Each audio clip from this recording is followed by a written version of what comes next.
Ilasinya adalah tentang karakter religius. Saya cermati tadi membaca sekilas dari kelas 1 sampai dengan kelas 6 ini ada program kelas. Dan di situ tertulis, tersurat ada kegiatan yang bernilai karakter religius. Jadi sekali lagi ini kami mengucapkan terima kasih. Karena merupakan tantangan di era sekarang, ada kompetensi, ada literasi. Pinter tok orang cukup bicara, tapi harus diimbangi dengan bekal diri. Ketika kita berbicara karakter, ini menjadi alat kontrol pribadi.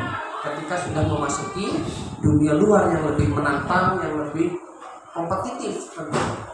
Kemudian yang ketiga, ini juga komunikasi yang efektif. Dan kami rasakan komite selalu diberikan ruang untuk menyampaikan gagasan. Begitu juga sebaliknya, kami menangkap gagasan itu.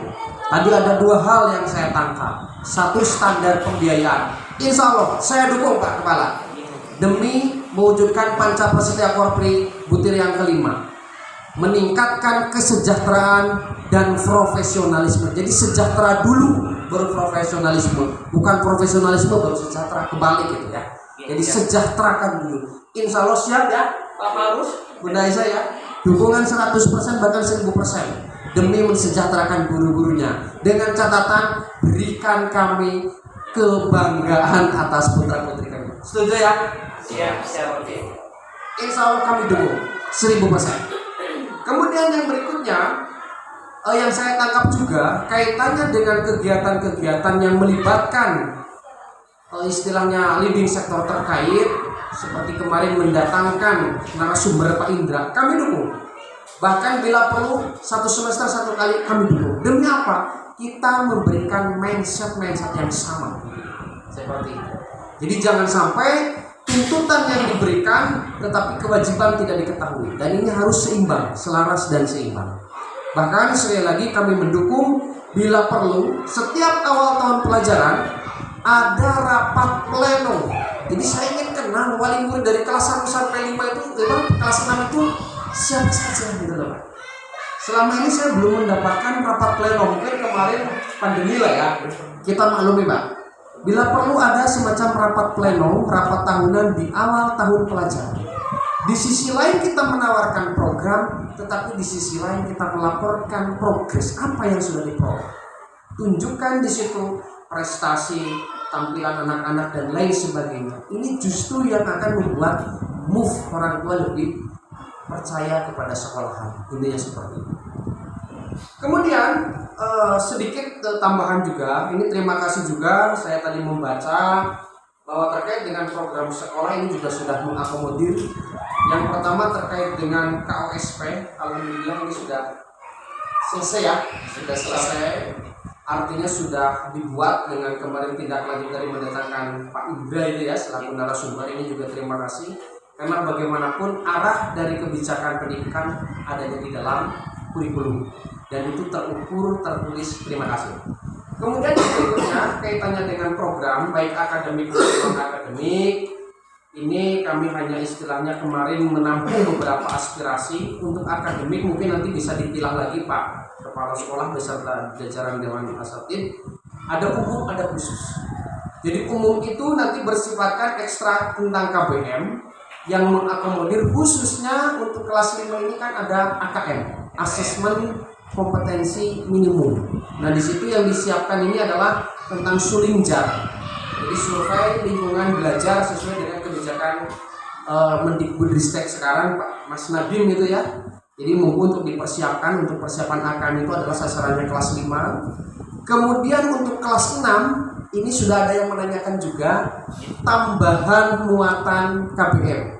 Biasanya kan dipersiapkan untuk menghadapi ujian sekolah. Nah, cara bahasa umumnya ya les coret lah seperti itu. Monggo untuk bidang akademik itu juga mohon untuk bisa diakomodir karena kami ini merupakan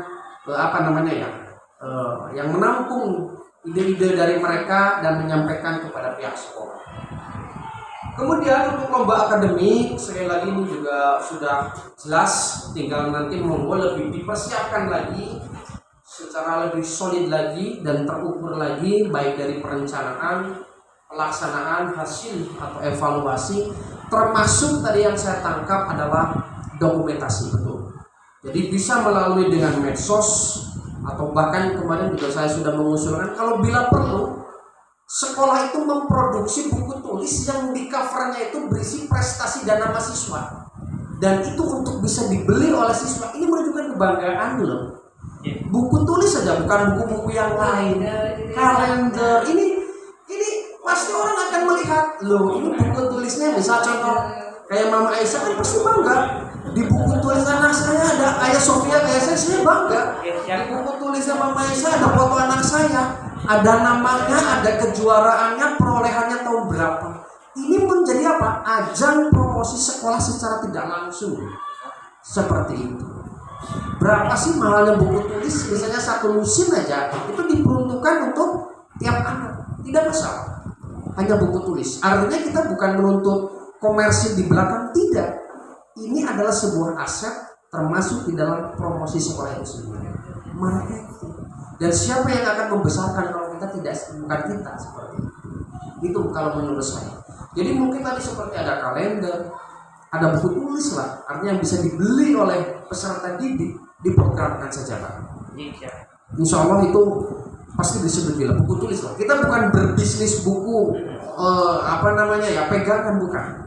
Tapi kita di situ ada poin penting, bentuknya adalah dokumentasi yang menunjukkan ini loh raihan tahun 2022, prestasi akademiknya, non akademiknya, cover di buku tulisnya, depan belakang seperti itu. Jadi, itu sangat-sangat kami harapkan sehingga panjenengan tidak perlu memove ini loh prestasi, secara otomatis dari buku itu sudah bisa tercover seperti itu. Kemudian untuk non akademik kami juga mengucapkan terima kasih, ada tim-tim lah ya, dari olahraga, seni, robotik, HW atau pramuka dan MAPSI dan lain sebagainya. Sekali lagi ini yang perlu disikapi terkait dengan pelaksanaan di lapangan. Artinya apa? Setiap kegiatan itu sekali lagi tidak terlepas dari target dan realisasi. Jadi kita tidak perlu mentarget yang muluk-muluk, tetapi yang real bisa tercapai saja, yang realisasi seperti itu. Karena poinnya kita merencanakan kan untuk dilaksanakan, bukan merencanakan yang bukan untuk diangankan kan seperti itu. Jadi harapan kami sekali lagi program-program itu yang penting ada realisasinya. Insya Allah orang tua wali murid pasti akan mengapresiasi itu semua. Kemudian yang tak kalah penting, monggo nanti untuk bisa menambahkan lagi Bapak Kepala Sekolah dengan jajaran bahwa green school ya, jadi penghijauan sekolah. Ini karena tampilan gedungnya sudah luar biasa, tetapi yang kurang itu adalah penghijauannya. Jadi kurang rindang seperti itu ya. Jadi ketika kita masuk ke sekolah itu kurang rindang gitu loh, kurang teduh. Itu monggo untuk disikapilah, artinya ketika itu merupakan sebuah nuansa. Karena bagaimanapun Ki Hajar Dewantoro menyebutnya sekolah itu adalah taman siswa. Jadi di situ ketika orang masuk ke sekolah itu ya adem gitu loh ya, nyaman, namanya taman kan seperti itu. Jadi bukan pembentukan secara istilahnya pengkondisian secara paksa, bukan. Tapi mereka begitu masuk ke lapangan saja sudah senang. Saya sudah melihat latar saja sudah senang Pak, luar biasa. Ini termasuk bagian dari sebuah pelayanan prima. Kemudian sekali lagi kami hanya menyampaikan terkait dengan semangat-semangat yang kembali sudah ditampilkan oleh para pelatih, para guru. Saya mengutip dua kata bijak di penghujung sambutan saya, nanti mungkin bisa lebih dilengkapi oleh Pak Marus, bahkan Bunda Lis yang biasanya kalau pemikiran perempuan itu lebih detail ya. Beda, kalau saya itu bersifatnya umum ya. Nanti mungkin untuk yang pada acara lain-lain bisa Bapak Marus dan Bunda Lis bisa menambahkan ya. Yang pertama ini untuk kata-kata bijak, sebaik-baik pekerjaan adalah usahanya seseorang bekerja apabila ia berbuat sebaik-baiknya atau profesional. Ini ada di hadis riwayat Ahmad. Jadi sebaik-baik pekerjaan ialah usahanya seseorang bekerja apabila ia berbuat sebaik-baiknya. Dan alhamdulillah saya tangkap ini semua dari jajaran pendidik dan tenaga kependidikan di SDM Jenang PK ini. Dan harapan saya, kita semua terus istiqomah. Artinya apa? Lakukan yang terbaik. Pasti akan menghasilkan hasil yang terbaik. Ini salah satunya hasil perolehan kemarin. Moga pada prestasinya juga kemarin luar biasa. Salah satu contoh. Dan ini terbukti. Kemudian yang kedua, satu-satunya cara untuk melakukan pekerjaan hebat yaitu mencintai apa yang sedang kamu lakukan. Itu Steve Jobs yang mengatakan. Jadi ketika kita melakukan pekerjaan dengan rasa cinta, itu akan memberikan sesuatu yang hebat atau sesuatu yang luar biasa. Dan ini juga sudah ditunjukkan. Dan harapan kami, mindset nuansa ini selalu bergaung di SDM Jenang PK. Allahumma amin. Demikian yang dapat kami sampaikan. Mohon maaf atas segala kekurangan. Wabillahi taufiq wal hidayah. Wassalamualaikum warahmatullahi wabarakatuh. Waalaikumsalam warahmatullahi wabarakatuh.